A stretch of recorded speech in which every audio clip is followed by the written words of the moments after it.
Assalamualaikum dan selamat sejahtera. Tanpa sejarah, mungkin kita tidak akan dapat tahu asal-usul kita dan bagaimanakah untuk kita meneruskan hidup pada zaman yang kita nikmati hari ini. Bayangkan jika pejuang terdahulu tidak dapat membebaskan negara kita, mungkin kita tidak akan hidup dengan bebas seperti ini. Syamsiah Fakih, pejuang, pemimpin dan perempuan merupakan sebuah novel sejarah yang perlu dibaca dan dihayati bukan sahaja oleh pencerita sejarah tetapi sesuai untuk semua golongan masyarakat. Buku ini ditulis oleh Azhar AR dan diterbitkan oleh PTS Litera Utama Sendirian Berhad pada tahun 2012. Kod pengkelasan bagi buku ini ialah 923.2595 dan dikategorikan sebagai buku bukan fiksyen. Buku ini boleh didapati di pasaran dengan harga hanya RM20 Malaysia. Tetapi kalau anda mahu membacanya secara percuma, bolehlah datang ke Anurobenda Sekolah Kawasan Titik Alam. Buku ini mengandungi 267 muka surat. Saya menghabiskannya dalam tempoh 3 hari sahaja. Mesti semua tertanya-tanya, siapa sebenarnya Syamsiah Fakih ni? Sebelum itu, mari kita berkenalan dengan penulis buku ini. Azhar AR atau nama sebenarnya Azhar Abdul Rahman dilahirkan pada tahun 1979 di Batu Kikir, Negeri Sembilan. Memiliki kelulusan akademik Sarjana Muda Multimedia Open University of Malaysia. Antara karya yang telah diterbitkan oleh beliau ialah Pilih Jangan Terpilih, Celoreng Biru dan Kesatria Ajaib Kuasa Lobak Kecil. Mengapakah Azhar memilih untuk menulis tentang Syamsiah Fakih? Untuk pengetahuan semua, Azhar memilih untuk menulis tentang Syamsiah Fakih kerana beliau mendapati bahawa Syamsiah Fakih sangat berbeza daripada tokoh perjuangan wanita yang lain.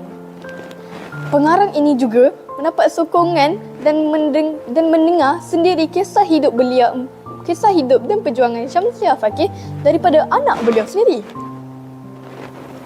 Buku ini mengisahkan tentang Syamsiah Fakih, seorang pemimpin wanita yang berjuang memerdekakan tanah air daripada gegaman British sehingga sanggup masuk dan tinggal di dalam hutan.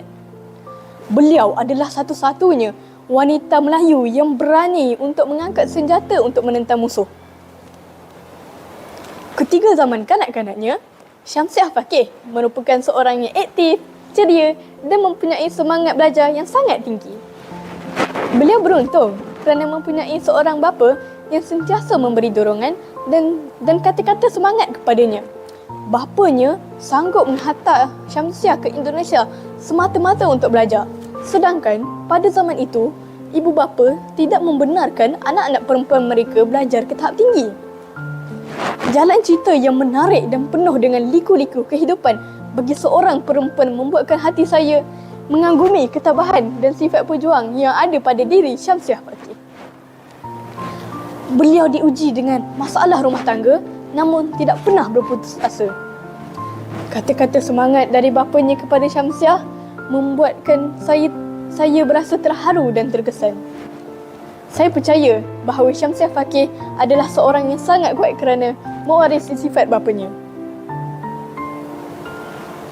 Buku ini ditulis dengan bahasa dan ayat yang mudah difahami. Saya yakin bahawa sesiapa sahaja yang membaca buku ini pasti tidak sabar untuk menghabiskannya. Ibu bapa saya turut juga membaca buku ini. Kami sekeluarga teruja dengan kisah Syamsiah Fakih ini dan mula untuk mengenali siapakah beliau yang sebenarnya. Ilustrasi pada kulit buku hadapan dan belakang buku ini juga sangat menarik dan membuatkan saya tertanya-tanya siapakah Syamsiah Fakih. Buku ini turut mendapat komen dari penulis nombor 1 di Malaysia iaitu Abdul Latif Talib. Beliau memuji akan penulis yang dapat mengangkat wirawati yang tidak didendang ke tahap yang sangat tinggi. Syamsiah Fakih ialah seorang pejuang kemerdekaan dan bukannya pengganas komunis.